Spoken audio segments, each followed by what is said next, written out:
It's my pleasure to introduce Preston Wake, who will be talking to us about torsion and the cohomology of Hilbert modular surfaces. Okay, thank you so much. And I'd like to thank Mike and Henri for organizing such a nice conference, and thank you for the invitation to speak here. Right, so, okay, so in line with a lot of the other talks in this workshop, this is a joint work with Akshay Venkatesh.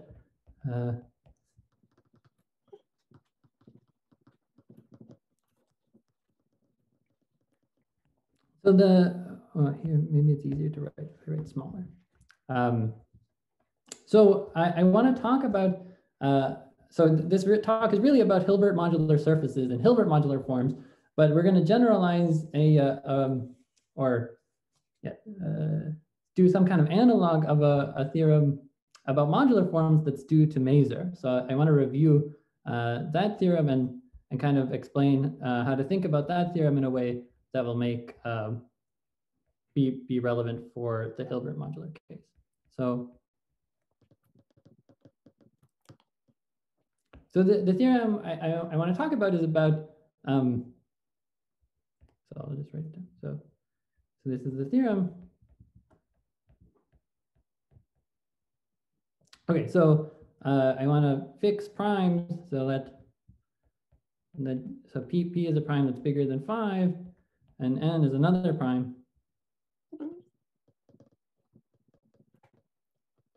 So the theorem says that there's a cusp form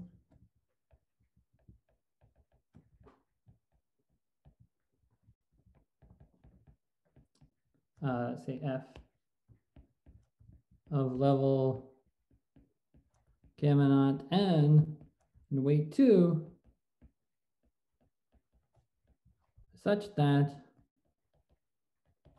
F, if you look at its AL Fourier coefficient, that's congruent to L plus 1 mod P. So that happens if and only if N is congruent to 1 mod P.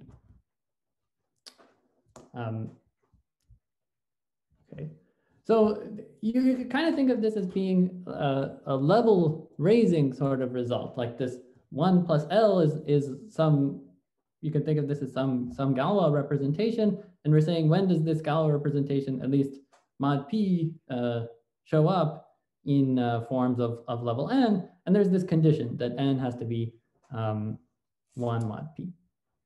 So I want to think about why is this theorem true, or so at least, so why is this true?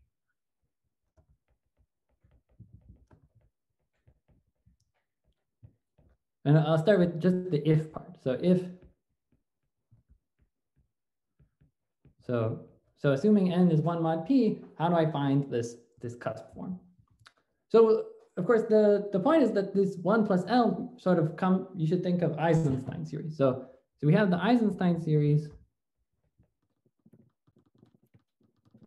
So I'll call it E2N for weight 2 and level N. So it really comes, so one way to think of it is it comes from this sort of level 1 Eisenstein series. But you have to do this kind of change to it. And so that's the Eisenstein series of weight 2 and level N. And the point is that this guy has, so it has the AL Fourier coefficient is L plus 1. So the theorem is really saying, so that you can think of the theorem as saying, the theorem says that really F is congruent to this Eisenstein series mod P. Okay, and well, one hint why that should be true is that if you look at the constant term of this Eisenstein series, it's the same as the constant term of that original Eisenstein series E2, but then you have to multiply by this factor 1 minus N. And so explicitly, this is the number n minus 1 over 24. And the point is that when n is 1 mod p, this is congruent to 0 mod p. So the constant term is divisible by p. And also we know that, so the constant term at the infinity cusp, but we also know that if you act on this Eisenstein series by the Atkin-Lehner involution, which switches the two cusps, then it acts by -1. So at one of the cusps, it's 0 mod p, and then at the other cusp, it's just the negative of that value. So it's also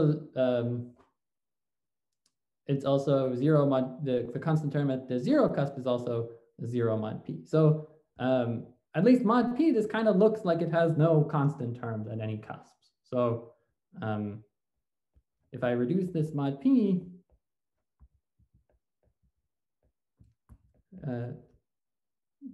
this is a mod p cusp form.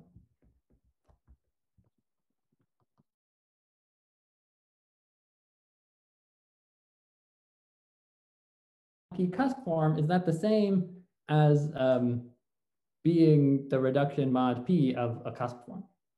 So so here, yeah, right, I wrote mod p cusp form in quotation marks.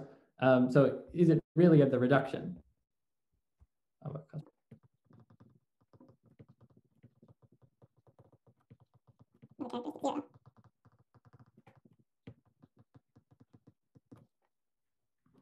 Okay, so, well, one way to think about this question is you can look at sort of the difference between modular forms and cusp forms. So, so here we have modular forms. So I'm going to call m to n. That'll be modular forms with weight 2 and level gamma naught n. And I'm going to write a zp here to say, like with zp coefficients.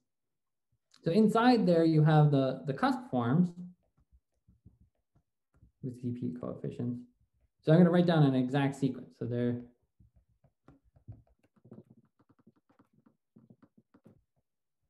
So the modular forms, so cusp forms are a kind of modular form. And so when is a modular form a cusp form? Well, it has to have constant term being equal to 0 at all the cusps. So one way to think about that is you have kind of a map to sort of the group on the two cusps.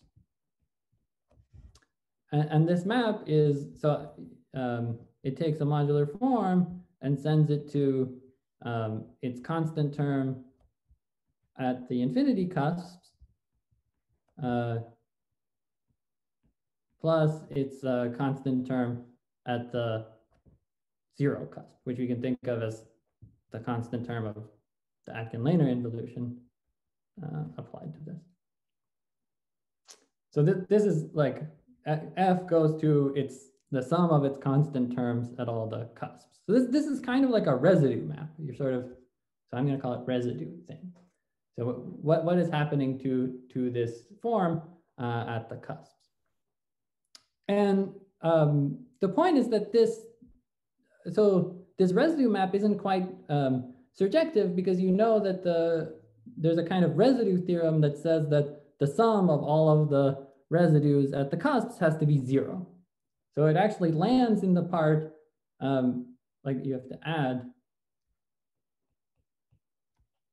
it lands in the part where you sum to 0. And then the fact is that subject to that constraint, it actually, you get everything that sums to 0. So there's actually an exact sequence here. So there's a kind of residue theorem.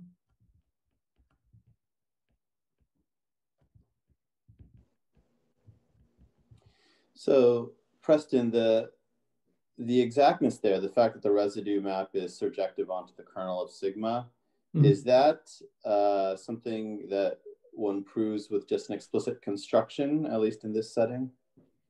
Yeah, so I'll talk about one way to prove that. Where this comes from, I'll talk about it in the Hilbert modular setting too. But So right now, let's just believe this. Okay. Yeah. All right. Okay. Yeah. Right. Okay. So this is a kind of residue theorem that this is exact.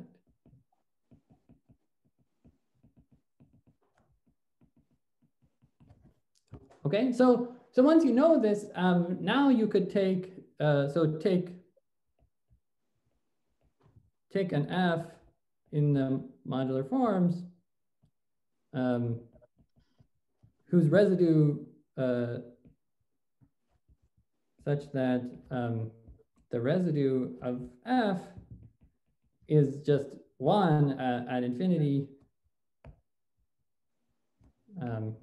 1 at infinity, and -1 at the 0 cusp. So we can do that because 1 plus -1 is 0, and that's what this exactness is saying. So then, if I take my Eisenstein series and subtract its constant term times this f, well, when I reduce this form mod p, because p divides the constant term of the Eisenstein series, its reduction. So first of all, this is a cusp form, because when I apply the residue map to it, the residue of e to n will be the same as the residue of this number times the residue of f. So by construction, this is a cusp form because its residue is 0. But when you reduce it mod p, the f part goes away because the coefficient in front of s is divisible by p. Whose reduction?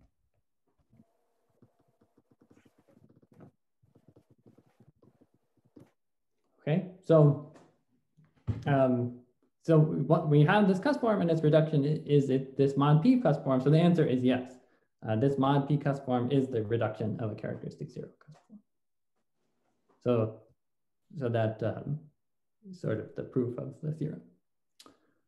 But one thing I want to notice is that at least this kind of gives us a hint about also the only if part of the theorem. Like why do we need n to be 1 mod p in order for this theorem to be true? And so, okay, so why, so this only if part.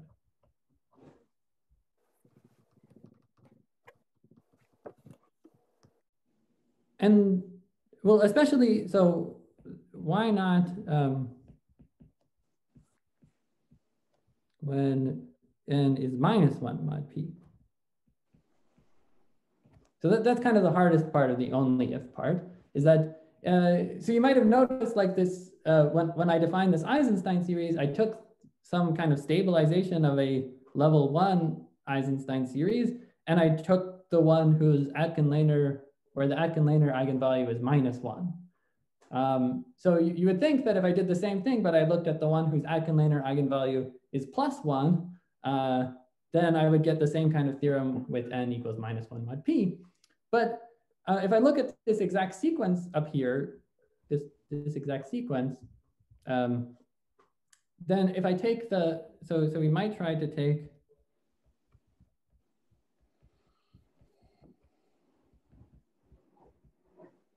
the wn equals 1 part instead. But when you take the wn equals +1 part, you see that the last term, like this, the map that I've labeled as sum, that map just becomes an isomorphism on the wn equals 1 part. So, but this map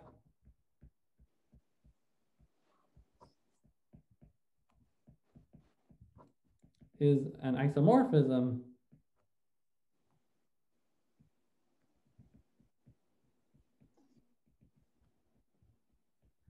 on wn equals 1 part.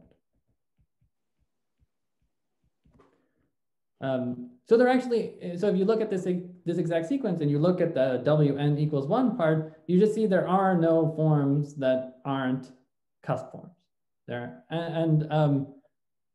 So that there are, no non-cusp forms. And this is like, of course, this is something everyone knows because the Eisenstein series of level 1 and weight 2 is not holomorphic. So even though this form of weight 2 and level n we constructed sort of looks like a stabilization of that thing, the other stabilization is not holomorphic. So that this sort of reflects the fact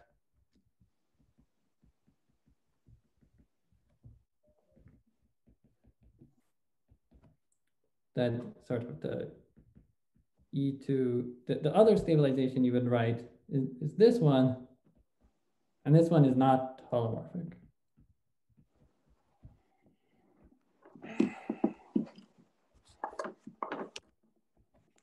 So you can't do the same argument, but you can sort of see that this is reflected in this proof.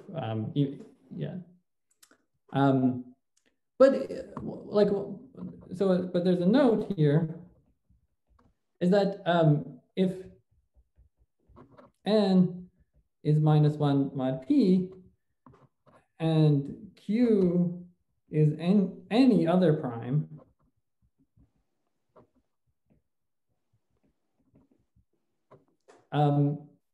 then we can find an f, a cusp form of weight 2 and level gamma naught and q with ALF equals 1 plus L. So even though this primes that are -1 mod p, you can't find, they're sort of not level raising primes.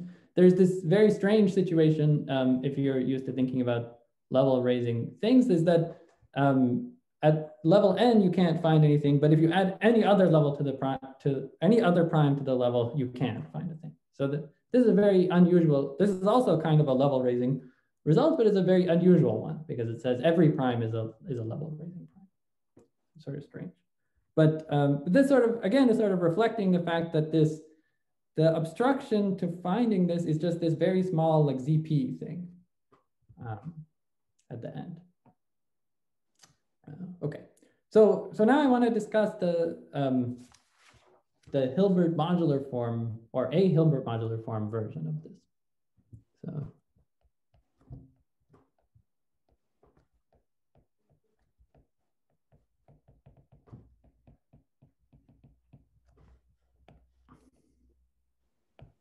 Okay, so again, P is going to be a prime that's bigger than or equal to 5.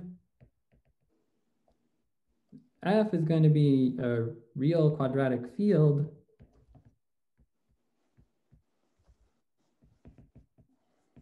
And I want to assume about this thing that, so again, I'm trying to make it kind of as close to the Mazur situation as possible. So I want this field to look as much like Q as possible. So I want to assume that it has narrow class number 1.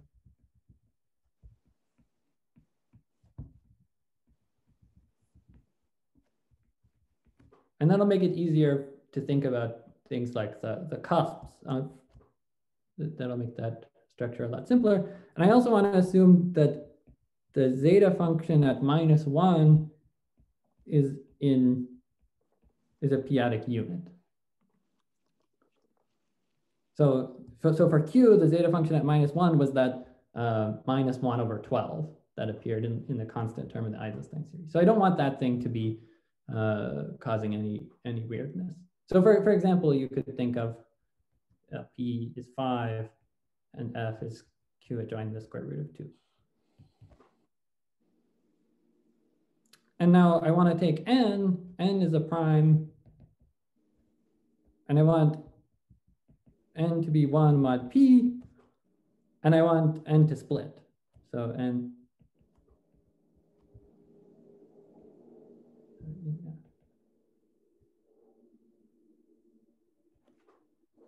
and I'm going to take so I want to take the prime level, so I'm going to take n as my level, the curly n.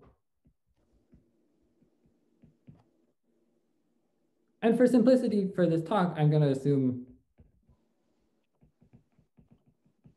that p squared doesn't divide n minus 1. So n is 1 mod p, but it's not twice divisible by p. So just as in the modular forms case, we have an Eisenstein series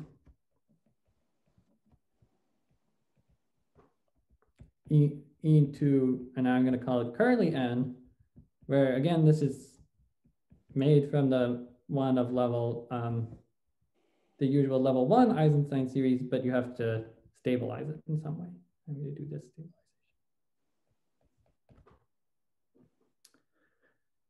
So this has weight 2. This is parallel weight 2, I guess.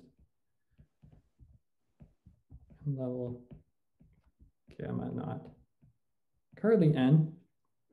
And again, for basically the same reason as before, this form mod p is a cusp form.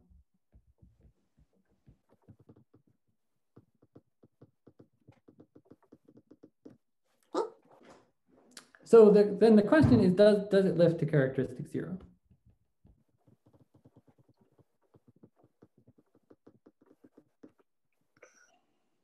So, okay, so for example, okay, I want to do that same example I just said, f is square root 2, p is 5. Okay, so then you just open up your LMFDB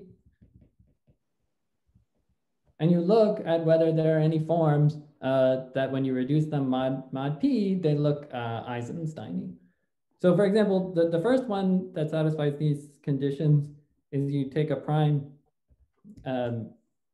of norm 31, and there you can find no lift. Can't find any.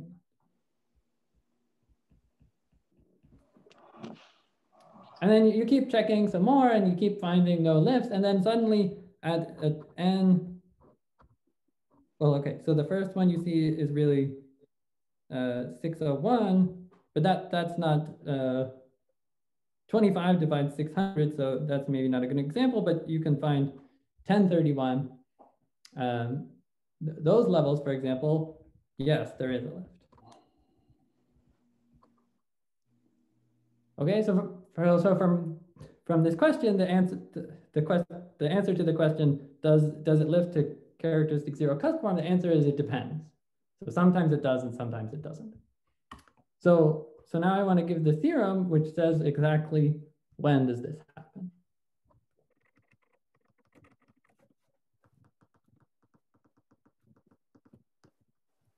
Okay, so there exists, here's the Hilbert cusp form.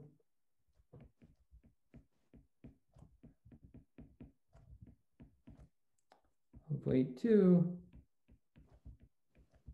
level gamma naught n, such that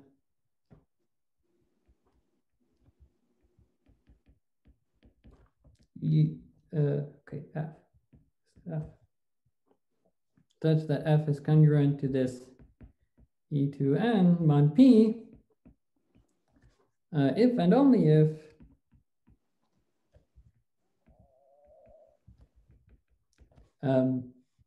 UF is a piece power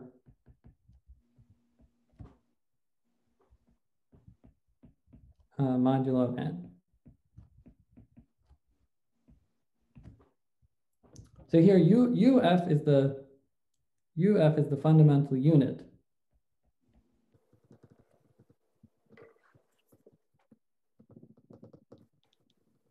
And being a piece power, so we know that OF mod n star is isomorphic to Z mod n Z star, and because n n is 1 mod p, this group has p torsion in it. So it makes sense to ask whether an element is a p's power or not. Some elements are and some elements aren't. This has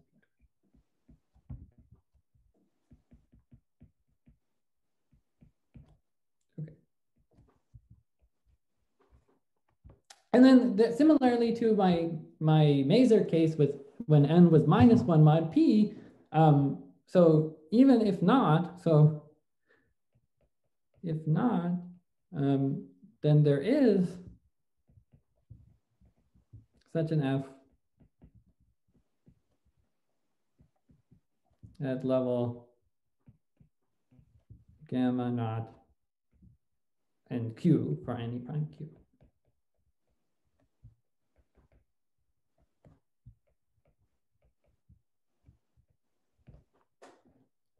Okay, so if there isn't a form of level n, then there is one of level n q for any other q. So it's very similarly to the n equals -1 mod p case of Mazur's theorem. Okay, so right. So okay, so does everyone understand the statement of the theorem? Are there any questions? Is p allowed to be 2? Otherwise, I guess there could be a difference between like UF and -UF being a... No, p is at least 5. Okay, great. Yeah, I don't want to do two. I not to say that the theorem is not.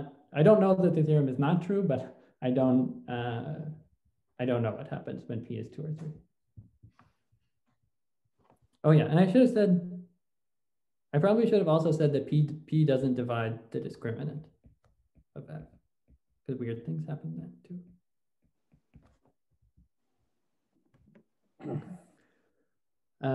Okay, so now I want to talk about the idea of the proof of this theorem. So what is the obstruction to lifting these forms?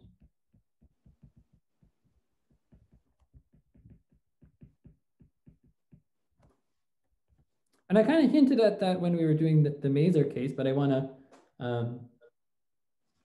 explain more. That sort of that z, the zp that appeared at the end was kind of the obstruction to lifting. And so in the Mazur case, so this is sort of an answer to Sam's question. So that residue sequence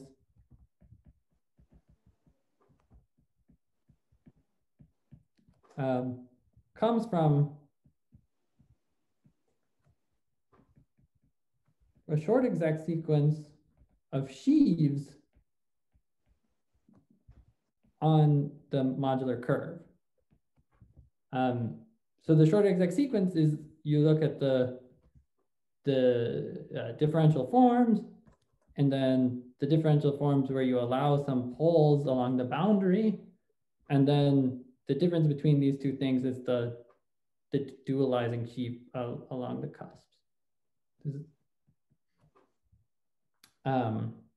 So when you take the cohomology of this sequence, you get the H0 of the omega-1, and then H0 of omega-1 log, and then H0 of this sheaf that's supported on the cusps, and then an H1 of omega-1. And then everything else has no more cohomology. So the H1, global sections of the omega-1 are cusp forms. So this was the S2, where you allow poles at the boundary, you get the modular forms. And this was the ZP of the cusps.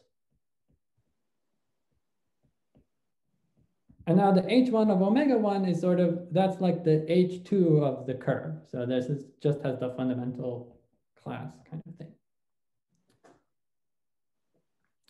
So that's where that sequence comes from. So we can try to do a similar thing for the Hilbert modular surface. So again, like, sorry, can you explain the next zero? Maybe it's trivial, but the zero at the end.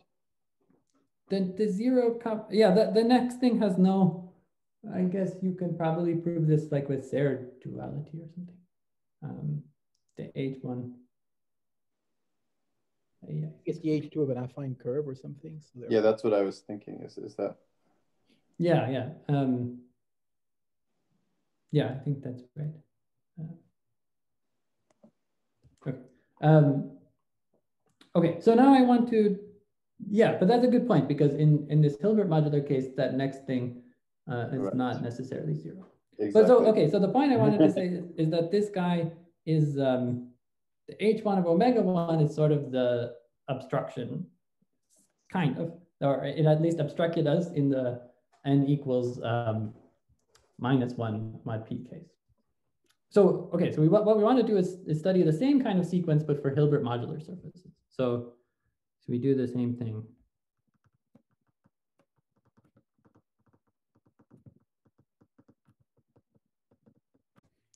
And so okay, so here, I'm going to call X is and also X naught. And this is going to be the toroidal compactification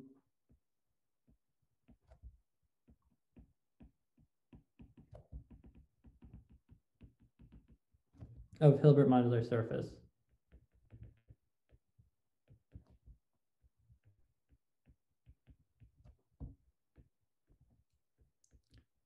And the reason to use toroidal compactification, this is like so the surface is two-dimensional and you can compactify it by adding cusp, but then you get a very singular space. And so things like differential forms maybe become a little bit weird, but the toroidal compactification is a smooth thing over ZP. So this is something smooth over ZP.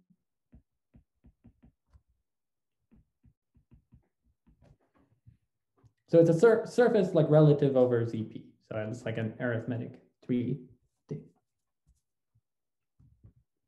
And I'm going to call the boundary X, that's the toroidal boundary.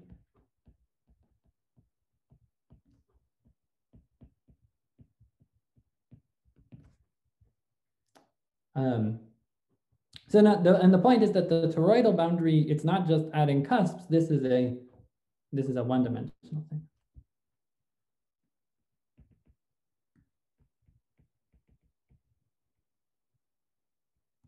So again, over ZP. So one relative dimension over ZP. Thinking of this as a scheme over a ZP? Yeah. You're thinking of this as a scheme over ZP. So you've taken an integral model here?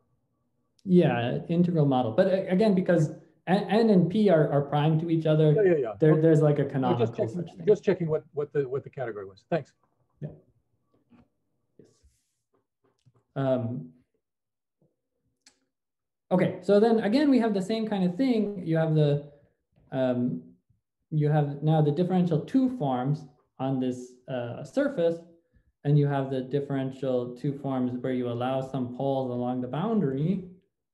And then the next thing is the canonical sheaf of the boundary.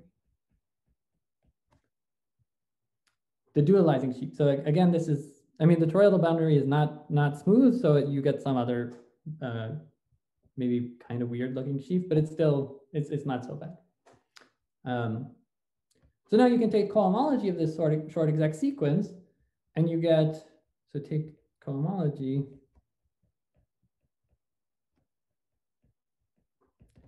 And you get something very similar to what we got before.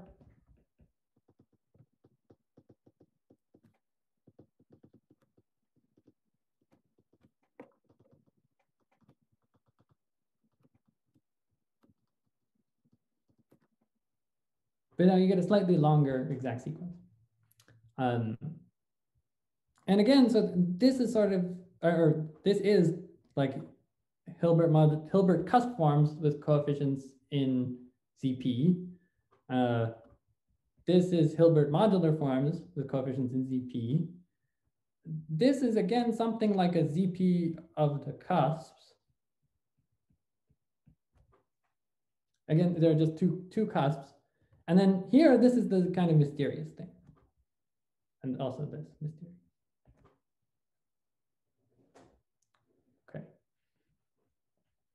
So the obstruction to doing this lifting is all happening in this h1 of omega 2.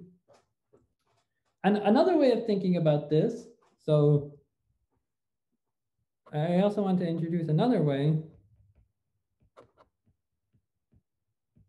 Another way to think about this is that you could take this sheaf omega 2 and sort of reduce it mod p. So as someone said, we're doing this as schemes over ZP, so we can reduce those schemes mod p. And you can actually make sense of something called mod p cusp forms. So you could take h0 of the sheaf omega, but like you mod p of the sheaf. So you can look at multiplication by p on the sheaf, and you can take the mod p of that sheaf. And you can call the global sections of that mod p sheaf the mod p cusp forms.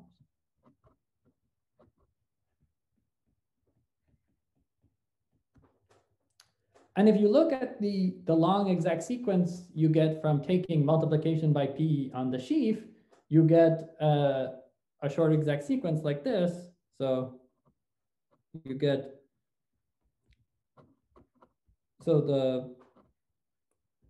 the h0 of the mod p of the sheaf is the same as the h0 of the sheaf and then mod p, but then there's an obstruction,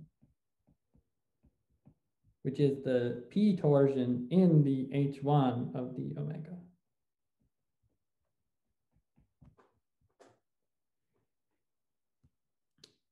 So the fact that there's this obstruction here, this is saying that there's a difference. If this thing is non-zero, then there's a difference between mod p cusp forms and cusp forms mod p. Does that make sense? So these are sort of, these are mod p cusp forms.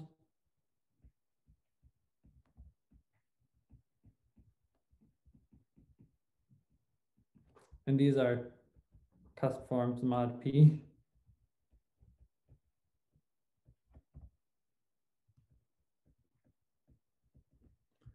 And there could be a difference between mod p. So in other words, these things on the left are forms that lift to characteristic 0. And there could be a difference. And the difference all comes from the torsion in the h1 of omega. So in the Mazur case, so in Mazur case, which I mean the modular forms case, this h1 of omega 1 has no p torsion.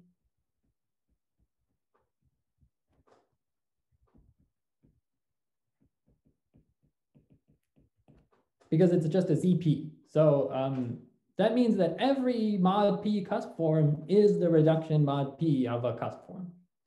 So those two things are the same. But here we show, so this says all cusp forms left.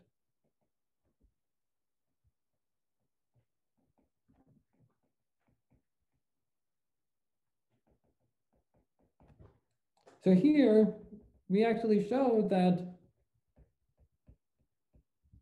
h1 of omega 2 always has p torsion.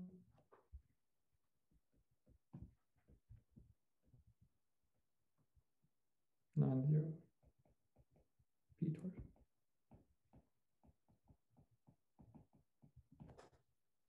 So there are always forms that don't lift.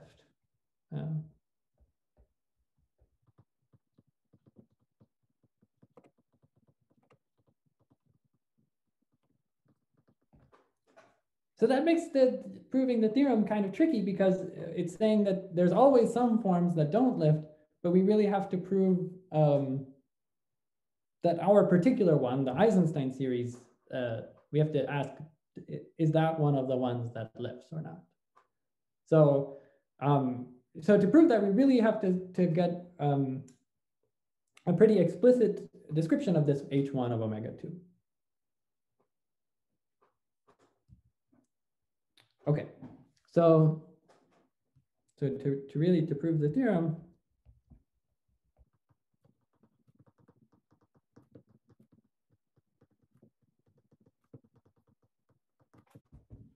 we need to know what h1 of omega 2 is. and not just know is it 0 or not, but really like give some explicit description of it. Okay, so the way we describe this is using what we call the Shimura class.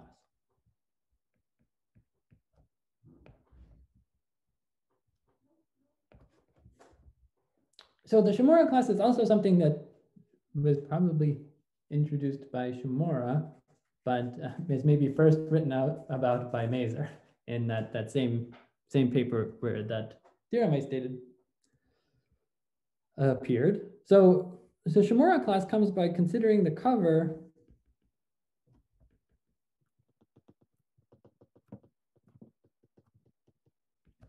so you have a covering map given by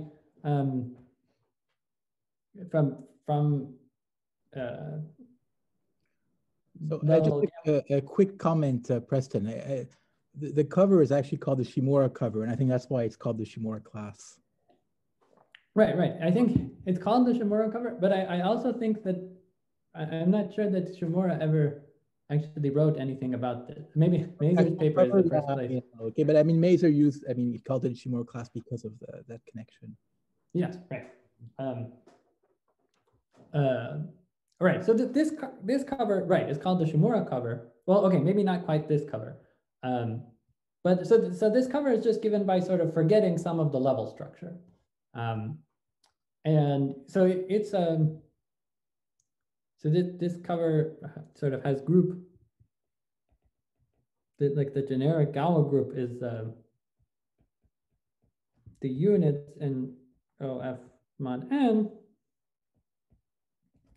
And so again, this group has some p torsion in it, and we want, so this is a cyclic group whose order is divisible by p, and we want to let,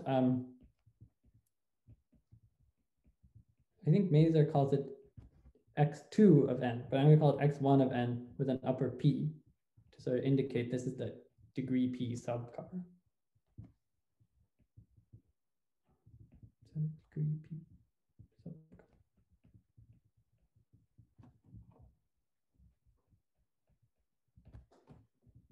And this is what we'll call the Shimura cover.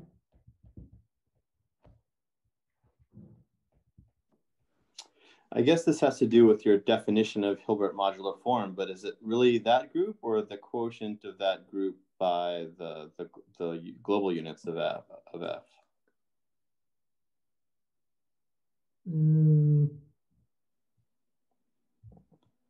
That is a good question. I think it depends on the definition of Hilbert modular form you take, but okay, you can, sorry to interrupt you, go on. Yeah, no, that's a good question. Okay, I will think. Okay, so we have this cover, and the point, so the first proposition is that toward proving the theorem is that this cover, the Shimura cover, is actually an étale cover.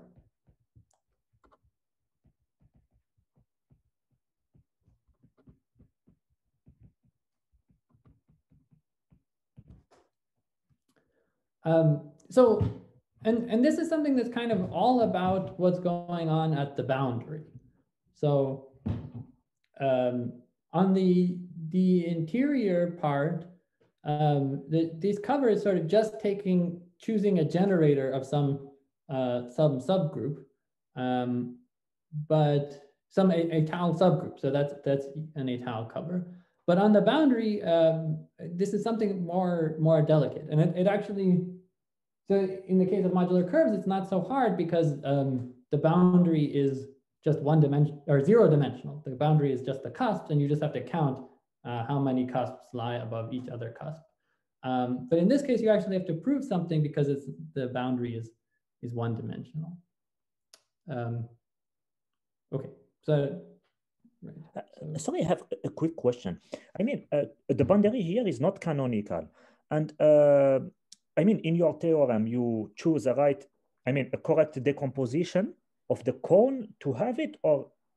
Yeah, yeah, you have to choose, right. The toroidal compactification is not canonical, but it doesn't matter which choice you take.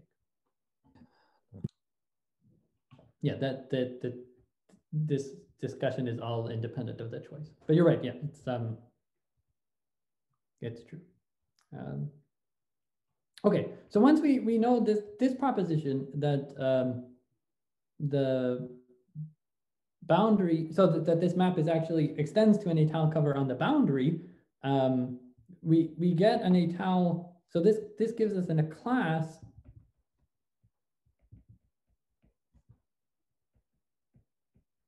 so we call the étal Shimura class in the étal cohomology of this Hilbert modular variety. So again, this, with Z mod PZ coefficients. But so this is the étal cohomology, and again this is the ZP model of this guy, but the étal cohomology of the model is the same as the étal cohomology of the fiber. So so you could think of it as really being a étal cohomology class on the special fiber. And but now so this is a p-adic cohomology class on the FP on an FP scheme. So you can think of you can sort of push it into coherent cohomology.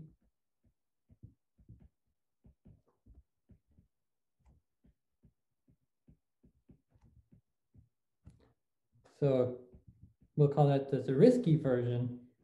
In the Zariski cohomology,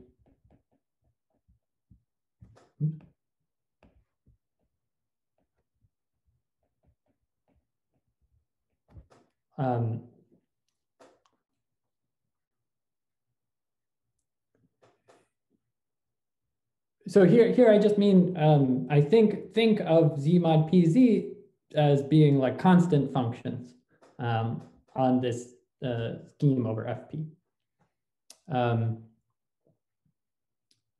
And now, so now we're in good shape because this this coherent cohomology is really the thing we wanted to study. And there's so there's this version of Serre duality that works over not a field, but over things like ZP, says that I can take the dual of this class and get something in the H1 of omega 2. So it says that the dual of this Zariski class lives in this H1 of omega 2 that I wanted to talk about. And now the next proposition, which is really the key thing, is that the group, this coherent cohomology group, is cyclic of order P,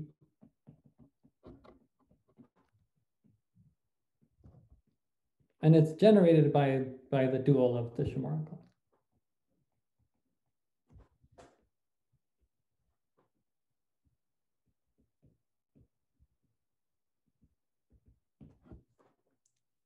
So here this Zar Shimura Zar dual means like the dual class under this kind of Serre duality.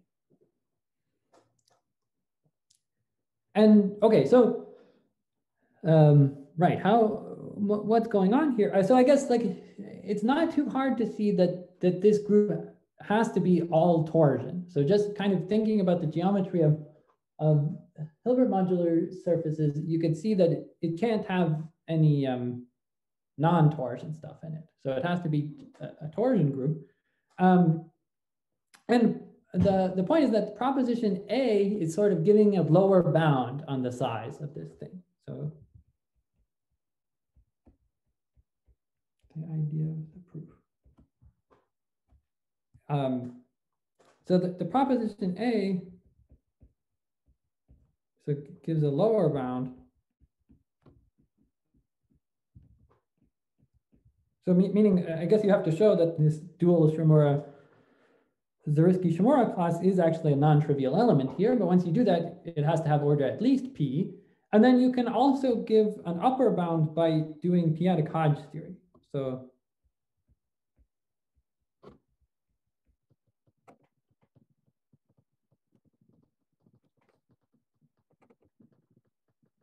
you can show that the size of this kind of group.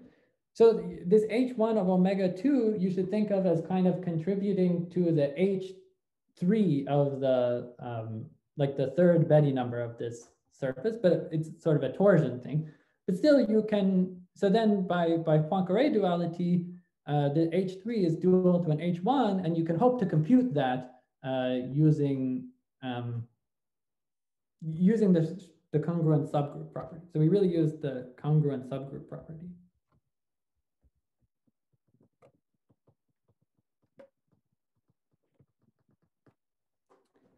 So to compute the H1 étal. So somehow using p-adic Hodge theory, you can relate this to the H3, the étal cohomology of the Hilbert modular surface. And then you can use Poincare duality to relate that to the H1, and then you can actually compute the H1 directly. And that gives you an upper bound. Okay, so. Sorry, is that just the abelianization of the Hilbert modular group in this case? Yeah, right, exactly. And that's or like the I guess not the full Hilbert modular group, but the gamma not n part of it.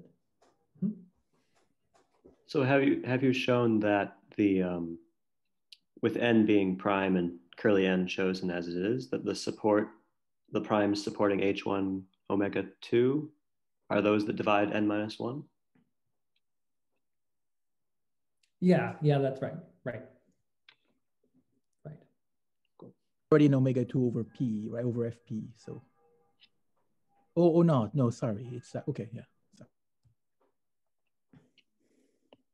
Okay, so now I just want to say, how do I, right, I started at 5 minutes after, so I can go 5 minutes late, okay. So I want to explain why proposition B implies theorem.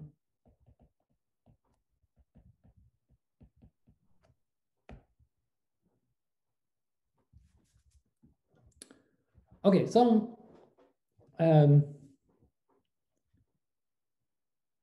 again, so let's recall that the sort of residue sequence.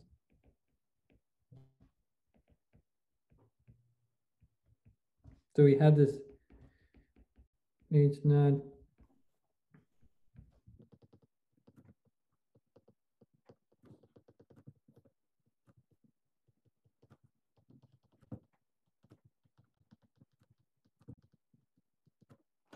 okay, so and this was, we can think of as kind of a residue map, or I want to call it that.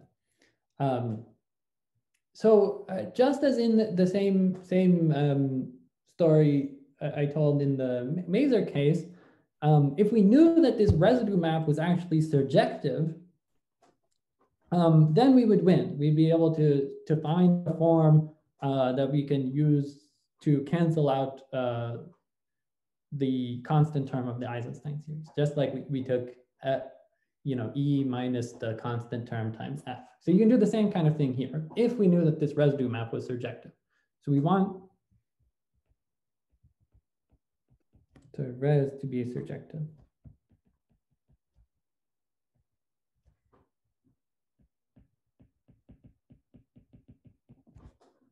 And because of this sequence, that's the same as asking whether this, so that's the equivalent to saying that this is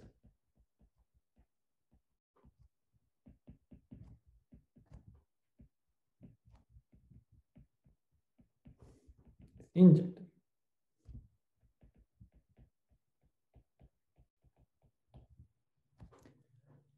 Or I guess in my other way of thinking about it, sort of this H1 of omega 2 is sort of contains the obstructions to the torsion in H1 omega 2 is the obstructions to lifting a mod P cusp form to characteristic 0, and the torsion in this H1 omega 2 log is the obstructions to lifting a modular form to characteristic 0. And of course, we know that our Eisenstein series mod P lifts to a characteristic 0 modular form. So that obstruction to lifting in H1 omega 2 vanishes under this map. So if we knew this map was injective, then we'd be okay. But now we know that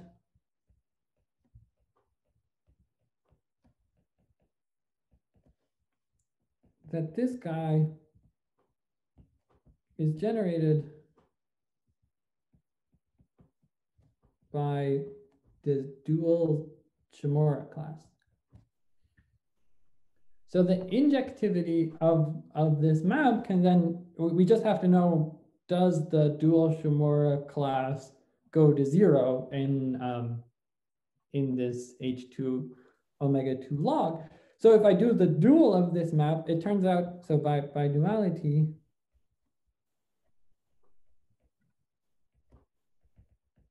this injectivity, or I could say the image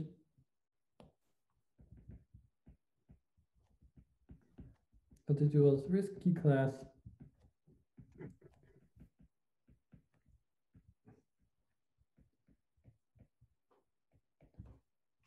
is 0 if and only if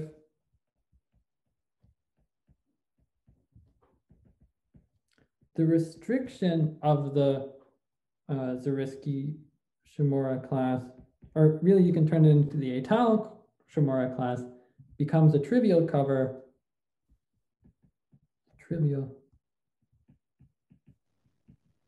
or is trivial on the boundary.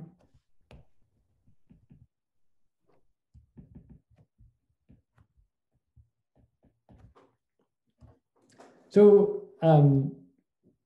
so we have this étal cover, and we know it's sort of, yeah, it's not an étal, or it's not trivial as a cover, but when you restrict it just to the boundary, it could become a trivial cover.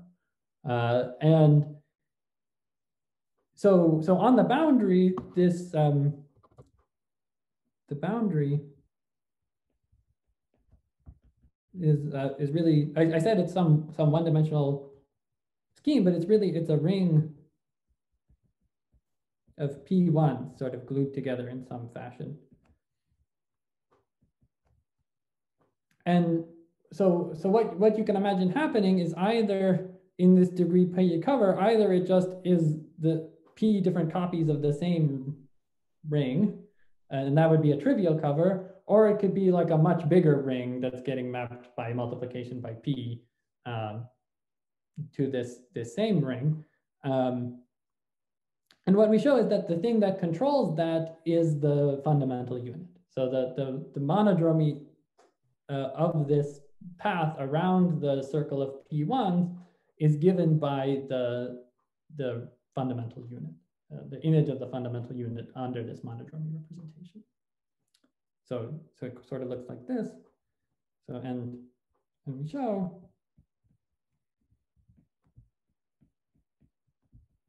that the cover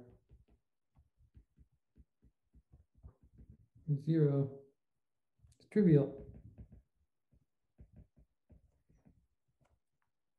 on boundary X, if and only if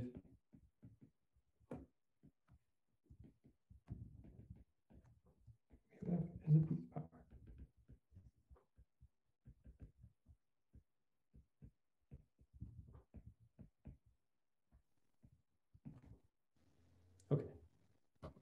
Okay, it looks like I'm already out of my time. So I thank you there for listening, and I'm sorry for going over.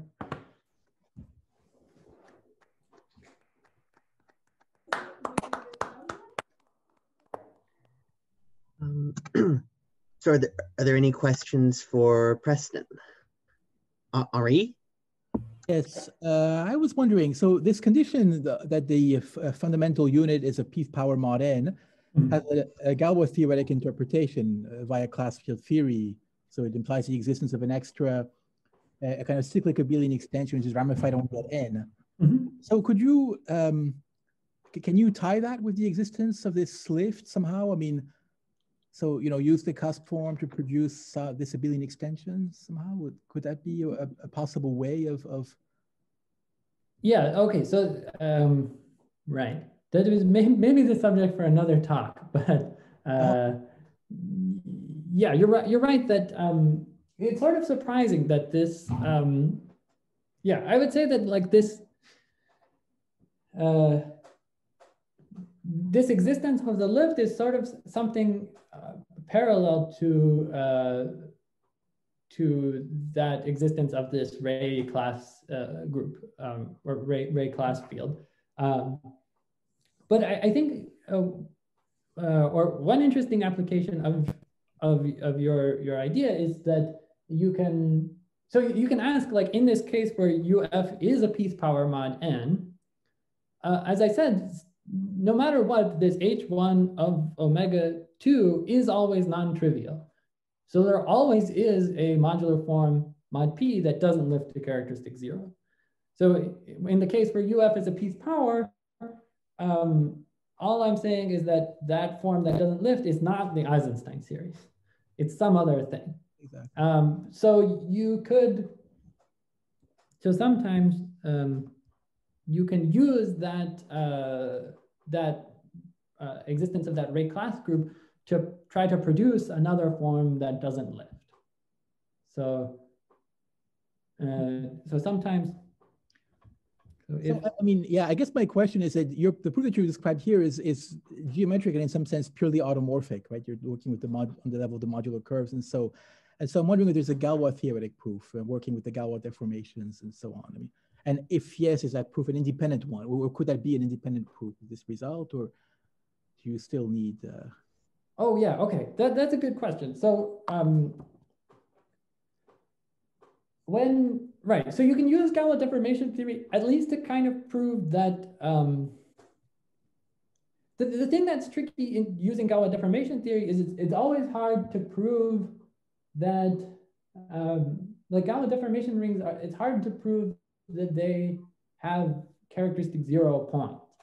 So you can use Galois deformation theory to show that this existence of that ray class field gives you some more stuff that is congruent to the Eisenstein series, but it's pretty hard to show that.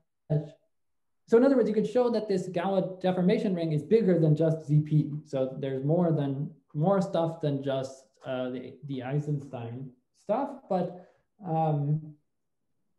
proving that it has more ZP points or more characteristic 0 points than just that is hard using purely Galois deformation techniques. It seems easier to prove the other direction, that somehow make it a necessary condition, because certainly you can prove, using the Rivets method, you could construct the extension if you had the cusp form. Right. Right. Using Galois deformation theory, you can definitely show that this is a necessary condition. But that's kind of easier direction of your result, right? Yes. Yeah. Yeah. But the harder thing is really to lift all the way to characteristic 0. So you can show that there's something else in the deformation ring, but showing that it's actually that it actually lifts the characteristic 0 is hard, because deformation rings they're pretty hard to. Usually, the only way you know that deformation rings have some like freeness over ZP is like by comparing them to a Hecke algebra.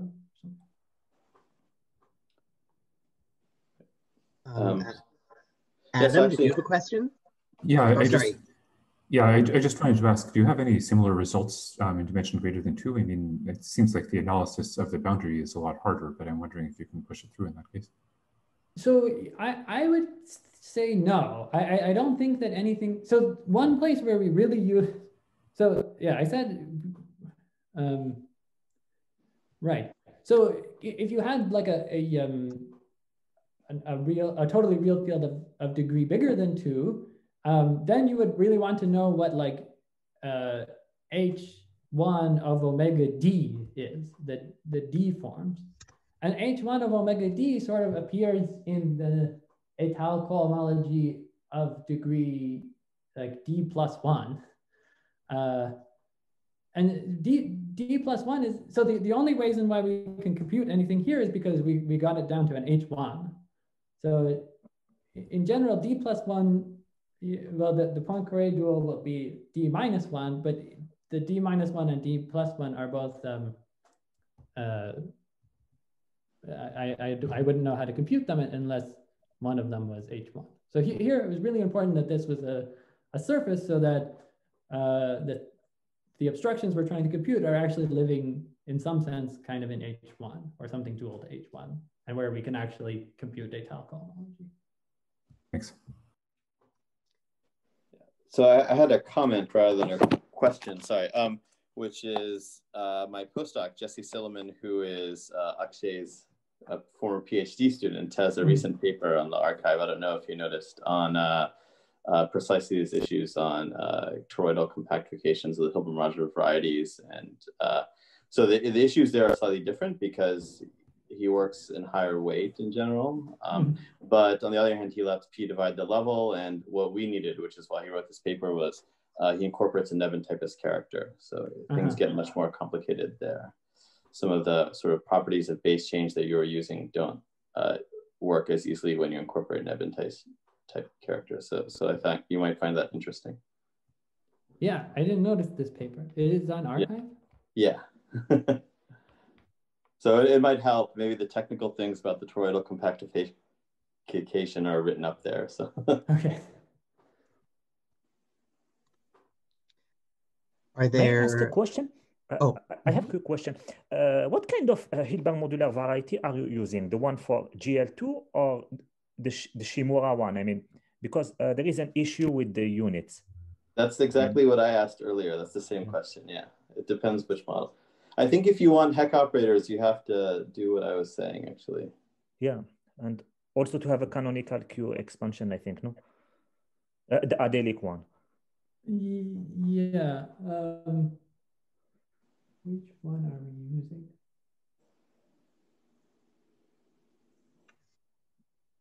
Yeah, I think you're right. Maybe I have to use the sort of restriction of scalars one. But yeah, I don't. So this is addressed in the paper I mentioned, by the way. Yeah, we should. Yeah. Okay. Maybe sorry to bother you with this, and thank you a lot. Yeah, thank you. It was a very nice talk, Preston. Thank you. Are there any other questions or comments?